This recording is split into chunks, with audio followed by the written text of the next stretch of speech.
నమస్తే, welcome to big Telugu TV. ప్రస్తుతం మనతో పాటు ఉన్నారు సినీ క్రిటిక్ దాసరి విజ్ఞాన్ గారు. నమస్తే అండి విజ్ఞాన్ గారు.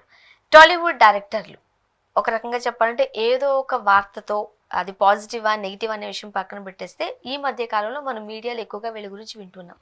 బట్ బాధాకరమైన విషయం ఏంటంటే ఒక డైరెక్టర్ పై దాడి చేశారు. అసలు డైరెక్టర్స్ అంటే అంత కక్షాపకలు ఎవరికి ఉంటాయి కదా, ఎందువల్ల అంటారు? మీర్జాపురం అశోక్ తేజ డైరెక్టర్. మన మాదాపూర్ నుంచి కృష్ణానగర్ వెళ్ళాలి. రోడ్ నెంబర్ 10 నుంచి వస్తాం కదా మనకు షార్ట్ కట్. ఓకే, ఏది H&M దగ్గర టర్న్ తీసుకొని ఇటు వస్తాం కదా, ఆ రూట్లో అలా కృష్ణానగర్కి వెళ్తున్నాడు. నైట్ టైం అందరూ బాగానే వెళ్తున్నారులే, వెళ్ళే వాళ్ళందరూ. ఈయన కూడా అలాగే వెళ్తున్నాడు.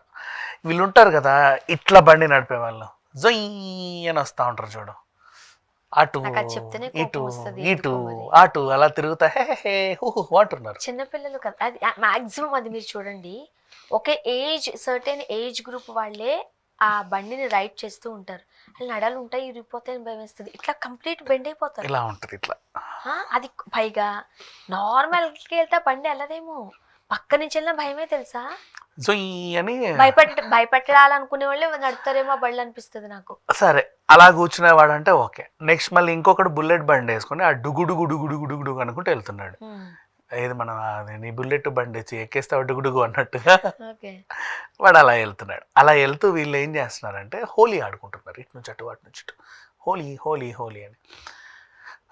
సరే వాళ్ళకి ఏదో సంబరాలు ఉంటే ఉండని, నష్టమే ఉందిలే కానీ అది రోడ్డు కదా, రోడ్ నెంబర్ 10 రోడ్డు, ఎక్కువ మంది వివిఐపీలు తిరిగే రోడ్డు. వివిఐపీలు అంటే మేము విఐపీలు కాదా అని మళ్ళీ వాళ్ళు ఫీల్ అవుతారేమో కానీ, అంటే బిజినెస్ మ్యాన్స్, కంపెనీ పెద్ద పెద్ద కంపెనీ ఓనర్లు, ఇండస్ట్రియలిస్టులు ఎక్కువగా ఉండే ప్రాంతం అది. వాళ్ళందరికీ సౌకర్యవంతమైన రోడ్డు అదే. అక్కడ నుంచే మనం గాయత్రి హిల్స్కైనా వెళ్ళాలి. అండ్ పెద్ద పెద్ద జ్యువెలరీ షాపులు, డైమండ్ షాపులు, ఈవెన్ డైమండ్ హౌస్ అన్న అక్కడే ఉన్నాయి. అండ్ పైగా ఏంటంటే కొన్ని పబ్బులు ఎక్కువ ఉండే ప్రాంతం. పబ్బులు అంటే కొంచెం అంటే హై క్లాస్ లేడీస్ వస్తారు.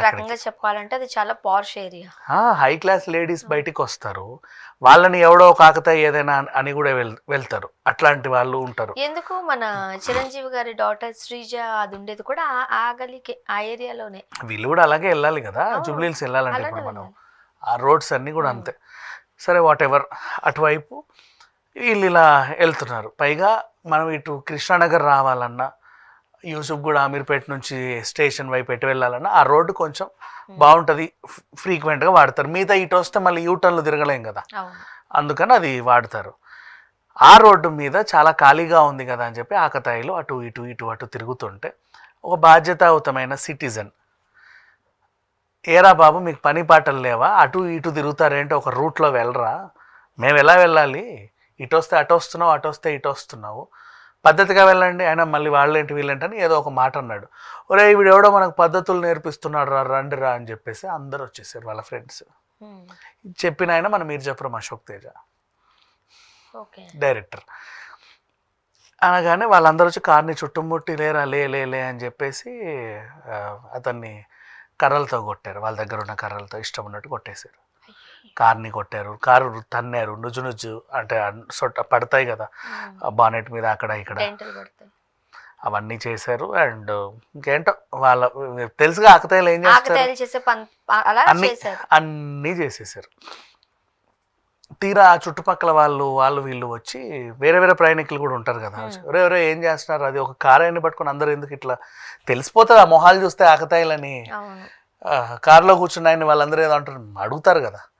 ఈలోపు వీళ్ళు పోలీస్ కంప్లైంట్ ఇచ్చి వాళ్ళు అని వెళ్ళిపోయారు మళ్ళీ అలాగే. అసలు వాళ్ళు ఎవరు, ఆ టైంలో ఎందుకు తిరుగుతున్నారని వీళ్ళు కనుక్కుంటే ఆ రోడ్డు మీద మళ్ళీ గత కొంతకాలంలో కొన్ని కంప్లైంట్స్ ఉన్నాయి, చైన్ స్నాచింగ్లు ఎక్కువ అవుతున్నాయి. ఒక గుంపు వస్తుంది అనమాట. నువ్వు పబ్ నుంచి వస్తావు ఫర్ ఎగ్జాంపుల్, అన్ఎక్స్పెక్టెడ్గా పబ్లో బాయ్ ఫ్రెండ్తోనో ఫ్రెండ్స్తోనో ఏదో గొడవ అయింది, ఒకదానివే వచ్చి అలా నిల్చున్నావు, వాళ్ళతో వెళ్ళావు కారులో, క్యాబ్ కోసమో దేనికోసం వెయిట్ చేస్తున్నావు, వచ్చి నీ చుట్టూ మూగి డబ్బులుది అని చెప్పి నేను బెదిరించి పర్స్ లాక్కెళ్ళడం, గొలుసు లాక్కెళ్ళడం, నీ ఫోను లాక్కెళ్ళడం లాంటివి చేసేవాళ్ళు. అండ్ ఇంకొంతమందిని అదేంటిది కార్లల్లో ఉండి తిరిగే వాళ్ళని కూడా బెదిరించి ఆ బ్యాగ్ ఇటివ్వు అది ఇటివ్వు, తెలిసిందేగా ఈ చిల్లర దొంగలు ఎలా ఉంటారు.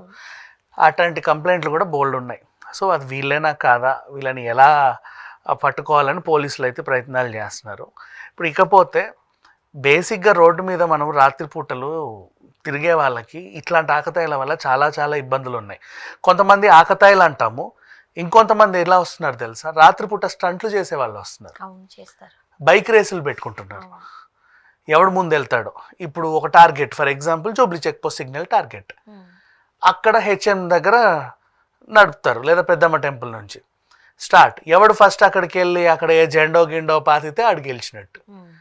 ఆ గెలిచినోడన్నా పెద్దవాడికి ఏమి నీకు Guinness book of world record ఇవ్వరు. ఈ కూడా వచ్చిన ఈ గాడిదలకి వాడు పార్టీయో ఏదో ఇవ్వాలి మహా అయితే, లేదా బండ్లలో పెట్రోల్ కొట్టించాలి. అంటే ఆ బెట్టింగ్కి కూడా మహా అయితే ఆ పందానికి కూడా ఒక 1000 నుంచి 5000 వరకు ఉంటుందేమో, అంత. కానీ వీళ్ళకి కూడా ప్రాణాలు రిస్కే. మరి ఇప్పుడు ఇంతకు ముందు ఒక రకంగా కంపేర్ చేసుకుంటే, ఇప్పుడు ఊళ్ళల్లో అనుకోండి 8, 9 అయ్యేసరికి ఇంకేం ఉండదు, అందరూ లోపలికి వెళ్ళిపోయి తలుపులు గెడబెట్టుకునే ఉంటారు. సిటీస్కి వచ్చేసిన తర్వాత 11, 12 గంటల వరకు కాస్త జనసంచారం ఉంటుంది. బట్ హైదరాబాద్ లాంటి దగ్గర 24/7 మీరు అర్ధరాత్రి 2 గంటలకి మీరు బయటకు వెళ్ళినా సిగ్నల్స్ పడతాయి, మనం ఫాలో అవ్వి వెళ్ళాల్సింది. ఎందుకంటే ఎన్నో కన్నుబళ్ళు ఉంటాయి, 1, 2 కూడా కాదు. ట్రాఫిక్ ఉండదేమో కానీ ఉంటాయి, మనం ఆగి వెళ్ళాల్సిందే. అండ్ పైగా హైదరాబాద్లో రంజాన్ సీజన్, మరి 24 hours ఫుల్ తిరుగుతానే ఉంటాయి. నిర్మానుష్యంగా రోడ్లు ఉంటాయి కాబట్టి మనం అట్లా ఇట్లా దూసుకుపోదాం అనుకుంటే అదొక అర్థం. పైగా లేట్ నైట్ టైంలో ఎవరు ఉండరు కదనే ధైర్యంతో ఇంకాస్త రెచ్చిపోయి బండ్లు నడిపే వాళ్ళని కూడా మనం చూస్తున్నాం. పైగా తాగేసి ఎవడైనా ఏరా బాబు ఇట్లా వెళ్తున్నాం అంటే ఐఎమ్ సారీ అండి, మేము ఏదో ఇట్లా వెళ్ళిపో అక్కడి నుంచి, పర్లేదు, వాడిని బయటికి లాగి కొట్టాల్సిన అవసరం ఏంటి? అలా అన్నారు కదా, అలా అనేవాళ్ళు ఆ టైంలో ఇంట్లో ఉంటారు, బయట ఎందుకు ఉంటారు? అవునా కదా. నిజంగానే మనం ఆ సంస్కారాన్ని కలిగి ఉన్నాము అని అంటే ఆ టైంలో అవసరం లేనప్పుడు రోడ్డు మీద ఉండం, ఇంట్లో ఉంటాం మనం. అవును, ఇలాంటి వాళ్ళ వల్ల చాలా ఇబ్బందికరమైన పరిస్థితులు మనం. సరే, నువ్వు ఆ టైంకి ఎందుకు రోడ్డు సినిమా చూసి వచ్చావు అనుకుందాం, సెకండ్ షోనే పద్ధతిగా పో, ఎవడొద్దన్నాడు? అవన్నీ ఎందుకు, ఆ విన్యాసాలన్నీ ఎందుకు? ఆ గిన్నిస్ రికార్డు విన్యాసాలు మీకు ఎవడన్నా ఇస్తున్నాడా ఇప్పుడు అవార్డు? తలకాయో కాలో చెయ్యో ఇరిగితే మళ్ళీ ఏడ్చేది మీరేగా. ఈ 5000 పందెం అలా అంటారు మీరు, వాళ్ళు ఏమి ఆడరు, వాళ్ళ పేరెంట్స్ ఏడుస్తారు. అది నిజం. మళ్ళీ నిజంగా వాడికి అంత భయం ఉంటే అట్లా ఎందుకు చేస్తారు? ఇప్పుడు ఉందబ్బా, నిజంగానే తప్పు కారులో ఉన్న వ్యక్తిదే అనుకుందాము, రూట్ గా మాట్లాడారు, నువ్వు బయటకు వచ్చావు, ఏంటి బాబు అని అడిగావు, సారీ చెప్పుకుని వెళ్ళిపోవాలి, ఎందుకంటే అక్కడ ఏం గాయాలు అవ్వలేదుగా. అవును, నాకు అదే గాయాలు అవ్వలేదు, తప్పు ఒకసారి నీదన్నా జరగచ్చు, నాదన్నా, లేదా ఇంకొంచెం గట్టిగా చెప్పు, ఎందుకు అలా చేశాను గట్టిగా మాట్లాడు, సారీ 10 నిమిషాలు పావుగా బండి కారుకి పగిలింది అనుకో, తాకినా చేయించమని చెప్పు, పగగా ఆపేసాయి, అది చెయ్యి. అలా కాకుండా కొట్టేసుకోవడాలు, గ్రూపులు మళ్ళీ ఇప్పుడు వాళ్ళని అరెస్ట్ చేస్తారు. స్టేషన్ కి వచ్చేది ఎవరు? పేరెంట్సే వస్తారు. నిండితో 25 ఏళ్ళు ఉండవు, ఎంత భయం వేస్తుందో ఈ పిల్లలు. అని ఇంకొకటి, మీకు తిరగడానికి బండ్లుంటే చాలు గాని ఇట్లా నడిపే బండ్లు ఎందుకు? అంటే ఆ అమ్యూజ్మెంట్ థియరీ టైప్ ఆఫ్, అది ఏంటది, వండర్లాలా ఉంటాయి అలాంటివి, ఆడ కూర్చొని ఏంటి పరిస్థితి? అదే కదా, ఇలా 2 వెళ్తుందంటే ఆ మధ్యలోంచి వచ్చేస్తారు ఎలా ఇలాగా. అవి రేసింగ్ బైక్స్, అవి రేసర్స్ అక్కడే వాడాలి. అక్కడ ఇళ్లలో అంటే భయం అయితే తెలుసా, ముచ్చటపడి కొనుక్కో తప్పలేదు, కానీ ఆట ఇక్కడ ఆడాలనుకోవడం తప్పు. భయం వేస్తుంది నాకు, వాళ్ళ గురించి భయం లేదు. అరే నీకేమన్నా అయిందంటే మీ అమ్మ నాన్న కదరా బాబు, పేరెంట్స్ కూడా భయం వేస్తుంది, ఢిల్లీలో ఎట్టొస్తాడు అనే టెన్షన్. వాళ్ళకి ఎందుకు అంత టెన్షన్ పెట్టాలి? అఫ్కోర్స్ మనం చెప్తే సమాజం మారిపోతుంది, మనుషులు మారిపోతారని కాదు, కానీ మళ్ళీ అది కొనేవాళ్ళు కొంటానే ఉంటారు, అలాగే నడుపుతారు. కొనుక్కోండి, మంచిగా కొనుక్కోండి, మంచిగా నడుపుకోండి. బుల్లెట్ బండ్లు అయినా ఇట్స్ ఓకేమా, అది చుట్టుపక్కల వాళ్ళకు టైప్ ఆఫ్ డిస్టర్బెన్స్. నువ్వు డిగడిగా అనుకుంటే వెళ్ళడం ఎందుకు? అది ఇంకా ఉన్న వాళ్ళని కొట్టేయడు. ఇంకేమన్నా ఇలాంటి వాళ్ళ గురించి మాట్లాడడానికి మాటలు కూడా లేవు. అంతే. Thank you.